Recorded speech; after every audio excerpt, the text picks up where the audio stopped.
നമസ്കാരം. മലയാളി വാർത്ത ഇൻസൈഡിലേക്ക് സ്വാഗതം. ഏറ്റവും അവസാനം അങ്ങനെ നട്ടലിൽ നിവർന്നു നിൽക്കാനായി SIT ശ്രമിക്കുന്നു.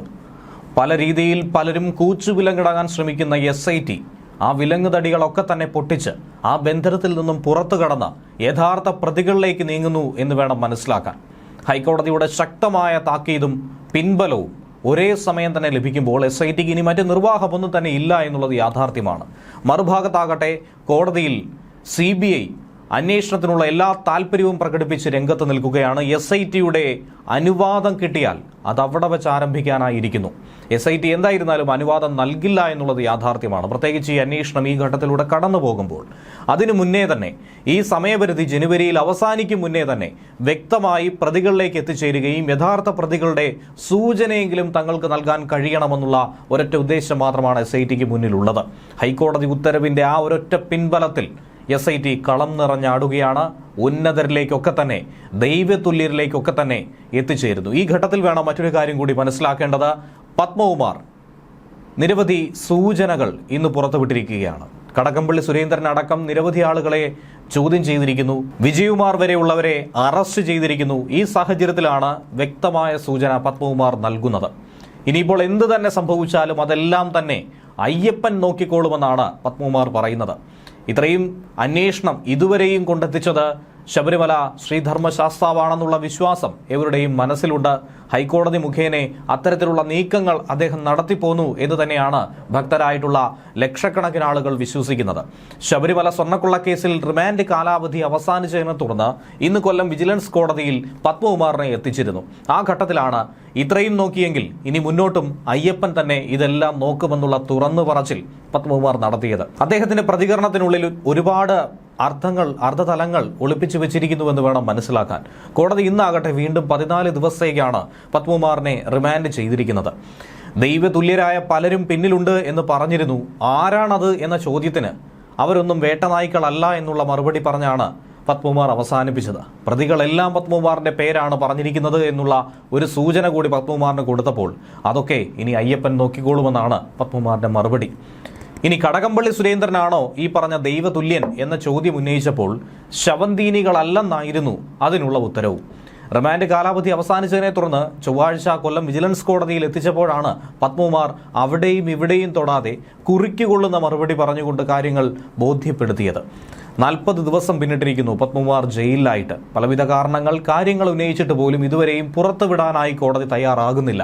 അന്വേഷണ സംഘമാകട്ടെ തലങ്ങും വിലങ്ങും ചോദ്യം ചെയ്യുന്നു, പത്മകുമാറിനെ പരിപ്പിളക്കുന്നു. ഈ സാഹചര്യത്തിലാണ് ഏറ്റവും ഒടുവിൽ താൻ ഒറ്റയ്ക്കല്ല, തന്റെ ഒപ്പമുണ്ടായിരുന്ന എല്ലാവരും ചേർന്നാണ് ഈ കൊടും പാതകത്തിന് തന്നെ നയിച്ചത് എന്നുള്ള തുറന്നു പറച്ചിൽ, കരച്ചിൽ നടത്തിയത്.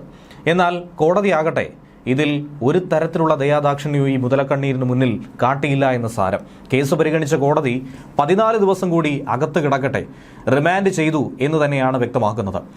ഇനി പ്രതിയുടെ ജാമ്യാപേക്ഷ ജനുവരി 7-നാണ് പരിഗണിക്കുന്നത്. അങ്ങനെ 50 ദിവസം പത്മകുമാർ ജയിലിൽ കിടക്കുമെന്ന് സാരം. പത്മകുമാറിന്റെയും സ്വർണ്ണ വ്യാപാരി ഗോവർദ്ധന്റെയും ജാമ്യാപേക്ഷ അവധിക്കാലം കഴിഞ്ഞു തന്നെയാണ് ഹൈക്കോടതി പരിഗണിക്കാൻ വേണ്ടി മാറ്റിവെച്ചിരിക്കുന്നത്. ഹർജി എടുത്തപ്പോൾ തന്നെ ഈ കേസുമായി ബന്ധപ്പെട്ട് പ്രധാനപ്പെട്ട പരാമർശങ്ങൾ തന്നെയാണ് കോടതി മുന്നോട്ട് വെച്ചത്.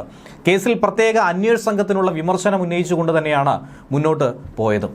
ശരിയായ രീതിയിലല്ല അന്വേഷണ സംഘം മുന്നോട്ട് നീങ്ങുന്നത് എന്ന വിമർശനമുണ്ടല്ലോ എന്നുള്ളത് ഹൈക്കോടതി ആവർത്തിച്ചു പറഞ്ഞു. വീണ്ടും അത് ശ്രദ്ധിക്കേണ്ട ഒരു വിഷയമാണ്. കാരണം ഇന്ന് ജാമ്യത്തിനായി എത്തുന്നതിന് തൊട്ട് മുൻപായിരുന്നു, 24 മണിക്കൂർ മുന്നേ ആയിരുന്നു വിജയകുമാറിന്റെ അറസ്റ്റ് ഉണ്ടായത്. സമാനമായി തന്നെ ഇതിനു മുൻപ് ഇത്തരത്തിലൊരു കൊട്ട് കിട്ടിയപ്പോഴായിരുന്നു ഈ പറയുന്ന സ്വർണ്ണ വ്യാപാരി ഗോവർദ്ധൻ അടക്കം പങ്കജ് ഭണ്ഡാരി അടക്കം അകത്തായത്. ഇതിനു മുൻപായിരുന്നു ഇത്തരത്തിൽ തമിഴ്നാട്ടിലേക്ക് അന്വേഷണം വ്യാപിപ്പിച്ചത്. എന്തായിരുന്നാലും 40 ദിവസമായി ജയിലിൽ കഴിയുന്ന പത്മകുമാറിന് ഇനി പുറത്തിറങ്ങാൻ കഴിയില്ല എന്ന് സാരം. നേരത്തെ കൊല്ലം വിജിലൻസ് കോടതിയും ജാമ്യാപേക്ഷ തള്ളിയിരുന്നു. അതിന് പിന്നാലെയാണ് ഇപ്പോൾ ഹൈക്കോടതിയെ സമീപിച്ചത്. ഹൈക്കോടതിയും കൈയൊഴിഞ്ഞിരിക്കുന്നു. അതേസമയം സ്വർണ്ണക്കൊള്ള കേസിൽ ഈ പറഞ്ഞതുപോലെ മുൻ ദേവസ്വം മന്ത്രി കടകംപള്ളി സുരേന്ദ്രന്റെ മൊഴിയെടുത്തതിന് ശേഷം കടകംപള്ളി മാധ്യമങ്ങളോടൊരു പ്രതികരണം നടത്തിയിരിക്കുകയാണ്. SIT മൊഴി രേഖപ്പെടുത്തിയെന്നത് അദ്ദേഹം ശരിവെക്കുന്നുണ്ട്. കഴിഞ്ഞ ശനിയാഴ്ചയായിരുന്നു SIT കടകംപള്ളിയുടെ മൊഴിയെടുത്തത്. കേസുമായി ബന്ധപ്പെട്ട് പ്രത്യേക അന്വേഷണ സംഘം തന്നെ ചോദ്യം ചെയ്തു എന്ന കാര്യം സ്ഥിരീകരിക്കുന്നുണ്ട് കടകംപള്ളി. ഒരു മന്ത്രി എന്ന നിലയിൽ, മുൻ മന്ത്രി എന്ന നിലയിൽ തനിക്ക് അറിയാവുന്നതൊക്കെ തന്നെ പറഞ്ഞിട്ടുണ്ട്. തൻ്റെ ഉത്തരവാദിത്തമാണ് അറിയാവുന്നതൊക്കെ തന്നെ അന്വേഷണ സംഘത്തോട് വിശദീകരിക്കുക എന്നുള്ളത്. ഉണ്ണികൃഷ്ണൻ പോറ്റിയെ തനിക്കറിയാം, അക്കാര്യം എതിർക്കുന്നില്ല എന്നുള്ളത് കടകംപള്ളി SITയോട് തുറന്ന് സമ്മതിച്ചിട്ടുണ്ട്. തന്നോട് ചോദിച്ച എല്ലാ ചോദ്യങ്ങൾക്കും താൻ അത്തരത്തിൽ മറുപടി നൽകിയിട്ടുണ്ട്. സ്വർണ്ണക്കൊള്ള കേസുമായി ബന്ധപ്പെട്ട ഏറ്റവും നിർണായകമായ ഒരു ചോദ്യം ചെയ്യൽ കൂടിയാണ് ഈ 40 ദിവസത്തിന് ശേഷം ഇപ്പോൾ നടന്നിരിക്കുന്നത്. ഇത്രയും നാൾ എന്തുകൊണ്ട് കടകംപള്ളിയിലേക്ക് എത്തിയില്ല എന്ന ചോദ്യം അടക്കം ഉയരുന്നു. പത്മകുമാർ കഴിഞ്ഞാൽ പിന്നീടുള്ളത് കടകംപള്ളി അല്ലേ എന്ന് പലരും ചൂണ്ടിക്കാട്ടിയിരുന്നു. പക്ഷേ തദ്ദേശ തിരഞ്ഞെടുപ്പും മറ്റു വിഷയങ്ങളും ഒക്കെ തന്നെ ഉള്ളതുകൊണ്ട് അതിനുശേഷമാകാം ചോദ്യം ചെയ്യൽ എന്ന നിലയിലേക്ക് ഈ പ്രത്യേക അന്വേഷണ സംഘവും ഈ രാഷ്ട്രീയ സാഹചര്യം കണക്കിലെടുത്തുകൊണ്ട് മാറിയോ എന്ന ആക്ഷേപം ഇതിനോടകം തന്നെ കോൺഗ്രസ് BJP നേതാക്കൾ ഉയർത്തിയിട്ടുണ്ട്. കഴിഞ്ഞ ശനിയാഴ്ചയാണ് 2 മണിക്കൂർ നേരം നീണ്ടുനിന്ന ചോദ്യം ചെയ്യലുണ്ടായത്. 2019 സംഭവിച്ച കാര്യങ്ങളാണ് SIT സംഘം ചോദിച്ചറിഞ്ഞത്. സ്വർണം പൂശാനായി ബോർഡ് അപേക്ഷ നൽകിയിട്ടില്ലെന്നും കടകംപള്ളി തന്നെ പറയുന്നുണ്ട്. സ്വർണം പൂശിയ കാര്യമാകട്ടെ ബോർഡ് സർക്കാരിനെ അറിയിച്ചിട്ടുമില്ല. മന്ത്രി എന്ന നിലയിൽ അതിനെക്കുറിച്ച് തനിക്ക് അറിവുണ്ടായിരുന്നില്ല എന്ന് പറഞ്ഞുകൊണ്ടാണ് കടകംപള്ളി കൈയൊഴിയുന്നത്. ശബരിമലയിലെ ഒരു ഭക്തൻ എന്ന നിലയിലും സംഭാവനകൾ നൽകിയ വ്യക്തി എന്ന നിലയിലുമാണ് ഉണ്ണികൃഷ്ണൻ പോറ്റിയെ തനിക്ക് പരിചയം. അതല്ലാതെ മറ്റു പരിചയമില്ല എന്നാണ് കടകംപള്ളി അന്വേഷണ സംഘത്തോട് പറഞ്ഞിരിക്കുന്നത്. ഇതിനോടകം തന്നെ കടകംപള്ളിയും ഉണ്ണികൃഷ്ണൻ പോറ്റിയും ഒന്നിച്ചിരിക്കുന്നതും സൊറ പറയുന്നതുമായി ബന്ധപ്പെട്ട ഒട്ടനവധി ചിത്രങ്ങൾ സമൂഹ മാധ്യമങ്ങളിൽ പ്രചരിക്കുകയാണ്. അപ്പോൾ വെറുമൊരു പരിചയമെന്ന് പറഞ്ഞ് ഒഴിഞ്ഞു മാറാൻ കടകംപള്ളിക്ക് കഴിയില്ല. അപ്പോഴാണോ പരിചയമില്ല എന്ന് പറയുന്നത്? കഴിഞ്ഞ ശനിയാഴ്ചയാണ് കടകംപള്ളിയെ ചോദ്യം ചെയ്തതെങ്കിലും വാർത്തയാകട്ടെ ഇന്നാണ് പുറത്തു വരുന്നത്. SIT നേരിട്ട് കണ്ട് മൊഴി രേഖപ്പെടുത്തിയിട്ടുണ്ടായിരുന്നു. കടകംപള്ളിക്ക് പുറമെ ദേവസ്വം ബോർഡ് മുൻ പ്രസിഡന്റായിട്ടുള്ള PS പ്രശാന്തിൽ നിന്നും SITയുടെ മൊഴി രേഖപ്പെടുത്തുന്ന നടപടി ഉണ്ടായിരുന്നു. സ്വർണ്ണക്കൊള്ള കേസിൽ അറസ്റ്റിലായിട്ടുള്ള ദേവസ്വം ബോർഡ് മുൻ പ്രസിഡന്റ് പത്മകുമാറിന്റെ മൊഴി അനുസരിച്ചാണ് അന്വേഷണ സംഘം കടകംപള്ളിയുടെ മൊഴിയും രേഖപ്പെടുത്തിയത്. തദ്ദേശ തിരഞ്ഞെടുപ്പൊക്കെ തന്നെ നേരത്തെ പറഞ്ഞതുപോലെ ഈ മൊഴിയെടുപ്പ് ഇത്രയും വൈകിച്ചു എന്ന ആക്ഷേപം ഇക്കൂട്ടത്തിൽ തന്നെ ഉയർത്തുന്നു. അതിനിടെ ശബരിമല സ്വർണ്ണക്കൊള്ള കേസിൽ SIT സംഘത്തെ കൂടുതൽ വിപുലീകരിക്കാൻ തയ്യാറെടുക്കുകയാണ്. ദിവസങ്ങൾ എണ്ണപ്പെട്ട് കഴിഞ്ഞു. അതുകൊണ്ടാണ് 2 CIമാരെ കൂടി ഉൾപ്പെടുത്തി ഈ അന്വേഷണ സംഘത്തെ കൂടുതൽ വലുതാക്കുന്നത്. ഇതോടെ SITയിൽ 10 അംഗങ്ങളായി മാറി. സംഘം വിപുലീകരിക്കണമെന്ന് SIT തന്നെ ആവശ്യപ്പെട്ടതിന്റെ അടിസ്ഥാനത്തിൽ കോടതി അതിന് അംഗീകാരം നൽകുകയും 2 CIമാരെ കൂടി ഇതിലേക്ക് ഉൾപ്പെടുത്തുകയുമായിരുന്നു. അന്വേഷണവുമായി ബന്ധപ്പെട്ട ചില വിമർശനങ്ങൾ കോടതിയുടെ ഭാഗത്തു നിന്നും നേരത്തെ കേട്ടിരുന്നു. ഇന്നും അക്കാര്യം കോടതി ഓർമ്മിപ്പിച്ചു. അന്വേഷണത്തിൽ ഒരു നിശ്ചലാവസ്ഥയുണ്ടെന്നാണ് കോടതി എടുത്തു കാട്ടിയത്. അന്വേഷണ സംഘത്തിന്റെ അലംഭാവം ചിലരിലേക്ക് എത്തിച്ചേരുന്നില്ല, ചിലതിൽ ബന്ധിക്കപ്പെട്ടിരിക്കുന്നു. ഇക്കാര്യങ്ങളൊക്കെ തന്നെ കോടതി പല ആവർത്തി ഓർമ്മിപ്പിച്ചിട്ടുണ്ടായിരുന്നു. ഇതുകൂടാതെ ജനുവരിയിൽ കോടതി നൽകിയിരിക്കുന്ന സമയപരിധി കൂടി അവസാനിക്കുന്നു. അന്വേഷണം കൂടുതൽ പേരിലേക്ക് അതുകൊണ്ട് തന്നെ വളരെ വേഗത്തിൽ വ്യാപിപ്പിക്കുകയാണ് SIT സംഘം. ഇതൊക്കെ കണക്കിലെടുത്താണ് എത്രയും വേഗത്തിൽ അന്വേഷണം പൂർത്തിയാക്കാൻ വേണ്ട ഉദ്യോഗസ്ഥരെ കൂടി SITയിലേക്ക് എടുത്തിരിക്കുന്നത്.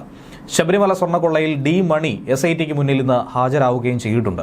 ഇയാളെ ചോദ്യം ചെയ്തുകൊണ്ടിരിക്കുകയാണ്. അറസ്റ്റ് അടക്കമുള്ള നടപടികൾ ഉണ്ടാകുമോ എന്ന ചോദ്യം അവിടെ അവശേഷിക്കുന്നു. ഈഞ്ചക്കലിലെ SIT ഓഫീസിലാണ് മണി അഭിഭാഷകർക്കൊപ്പം എത്തിയത്. ഓഫീസിൽ ആദ്യം എത്തിയതാകട്ടെ മണിയുടെ സുഹൃത്ത് ബാലമുരുകനും ഭാര്യയുമായിരുന്നു. പിന്നീടാണ് മണി എത്തിയത്. SIT സംഘത്തലവൻ S ശശിധരന്റെ നേതൃത്വത്തിലാണ് മണിയെ ചോദ്യം ചെയ്യുന്നത്. D മണിക്ക് തിരുവനന്തപുരത്ത് വെച്ച് സ്വർണ്ണ ഉരുപ്പടികൾ വിറ്റെന്ന് പ്രവാസി വ്യവസായി SITക്ക് മൊഴി കൊടുത്തു. അത് ശബരിമലയിലെ ഉരുപ്പടികളാണെന്നുള്ള അനുമാനത്തിലേക്ക് എത്തി. തനിക്ക് അതിനെക്കുറിച്ച് വിവരമുണ്ടെന്ന് അദ്ദേഹം മൊഴിയും കൊടുത്തു. അതിൽ വ്യക്തത തേടി തന്നെയാണ് ഈ ചോദ്യം ചെയ്യൽ മുന്നോട്ട് പോകുന്നത്. ശബരിമല കേസുമായി ബന്ധപ്പെട്ട് കോൺഗ്രസ് നേതാവ് രമേശ് ചെന്നിത്തലയും വിദേശ വ്യവസായി നൽകിയ മൊഴിയുടെ അടിസ്ഥാനത്തിലാണ് മണിയെയും ബാലമുരുകനെയും SIT ചോദ്യം ചെയ്യാനായി വിളിപ്പിച്ചത്. വ്യവസായി നൽകിയ നമ്പർ കേന്ദ്രീകരിച്ചുള്ള അന്വേഷണത്തിലാണ് D മണിയിലേക്ക് SIT എത്തിയത്. താൻ D മണിയോ ദാവൂദ് മണിയോ ഡയമണ്ട് മണിയോ ഒന്നും തന്നെ അല്ലെന്നാണ് അദ്ദേഹം പറഞ്ഞത്. സുഹൃത്ത് ബാലമുരുകന്റെ പേരിലുള്ള സിം ഉപയോഗിക്കുന്നു എന്നുള്ളത് മാത്രമേ ഉള്ളൂ, അതല്ലാതെ മറ്റൊന്നുമില്ല എന്നാണ് അന്വേഷണ സംഘത്തോട് ഇയാൾ പറയുന്നത്. ശബരിമല സ്വർണ്ണക്കൊള്ള കേസ് പ്രതിയായ ഉണ്ണികൃഷ്ണൻ പോറ്റിയെക്കുറിച്ചോ മറ്റുള്ളവരെക്കുറിച്ചോ കൊള്ളയെക്കുറിച്ചോ ഒന്നും തന്നെ തനിക്ക് അറിയില്ലെന്നാണ് പറഞ്ഞത്. മണിയെക്കുറിച്ച് മുന്നേ ദിണ്ടുകൾ കേന്ദ്രീകരിച്ച് കൃത്യമായ അന്വേഷണത്തിനോ വിവരശേഖരണത്തിനോ SITക്ക് കഴിഞ്ഞിട്ടുണ്ടായിരുന്നില്ല. അതുകൂടാതെ രാഷ്ട്രീയപരമായി തമിഴ്നാട്ടിൽ വലിയ പിടിപാടുള്ള ഒരു വ്യക്തിയാണെന്നുള്ള വിവരവും ഇതിനോടകം തന്നെ പുറത്തു വന്നിട്ടുണ്ട്. തുടർന്നാണ് ചൊവ്വാഴ്ച കേരളത്തിൽ തന്നെ തിരുവനന്തപുരത്ത് തന്നെ ഹാജരാകാനായി നോട്ടീസ് കൊടുത്തത്. മണിക്ക് സ്വർണ്ണക്കൊള്ളയുമായി ബന്ധപ്പെട്ട് എന്തെങ്കിലും ലിങ്ക് ഉണ്ടോ എന്നതാണ് SIT പരിശോധിക്കുന്നത്. മണിയുടെ നമ്പർ SITക്ക് കൊടുത്തത് ഈ വ്യവസായി. സ്വർണ്ണ ഉരുപ്പടികൾ D മണി വഴി കടത്തിക്കൊണ്ടുപോയെന്നാണ് മൊഴിയും. വിമാനത്തിലാണ് മണി തിരുവനന്തപുരത്ത് എത്തിയത്. ദിണ്ടുകളിൽ നിന്നും റോഡ് മാർഗം മണി പണം എത്തിച്ചു. ശബരിമലയിലെ ഉന്നതരും ഈ ഇടപാടിന് സാക്ഷിയായെന്നാണ് മൊഴി കൊടുത്തിരിക്കുന്നത്. സ്വർണ്ണപ്പാളികൾ അന്താരാഷ്ട്ര പുരാവസ്തു മാഫിയയ്ക്ക് കൈമാറിയെന്ന് കോൺഗ്രസ് നേതാവ് രമേശ് ചെന്നിത്തലയുടെ ആ വെളിപ്പെടുത്തൽ അത് വലിയൊരു രാഷ്ട്രീയ ബോംബായിരുന്നുവെന്നാണ് ആദ്യം കരുതിയത്. പക്ഷേ അതല്ല, അതിനപ്പുറത്തേക്ക് കാര്യങ്ങളുണ്ടെന്നുള്ള തിരിച്ചറിവാണ് പിന്നീട് സംഭവിച്ചത്. തിരുവനന്തപുരത്തെ ഹോട്ടലിലാണ് പോറ്റിയും മണിയുമായി ഈ ഇടപാടുണ്ടായത്. അതിന് ഈ വ്യവസായി സാക്ഷിയാണ്. കച്ചവടത്തിന് ആദ്യം സമീപിച്ചത് തന്നെ കൂടിയായിരുന്നു. അതുകൊണ്ടാണ് വ്യക്തമായി കാര്യങ്ങൾ അറിയാവുന്നത്. പുരാവസ്തുക്കളിൽ താല്പര്യമുള്ളതുകൊണ്ട് തന്നെ ദിണ്ടുകലിലെ ഡി മണിയുടെ വീട്ടിൽ പോയി. അവിടെ അമൂല്യ വസ്തുക്കൾ ചാക്കിൽ തന്നെ കെട്ടിനിറച്ച നിലയിലാണ് കണ്ടത്. ഒരു വിലപേശലുണ്ടായി. പണത്തിന്റെ കാര്യത്തിൽ ഒരു തീരുമാനം ഉണ്ടായിരുന്നില്ല. അതുകൊണ്ട് തന്നെ എല്ലാം കാണാനായി കഴിഞ്ഞതുമില്ല, കച്ചവടവും നടന്നില്ല.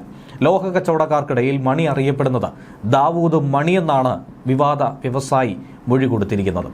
ന്യൂസ് ഡെസ്ക് മലയാളി വാർത്ത ഇൻസൈറ്റ്.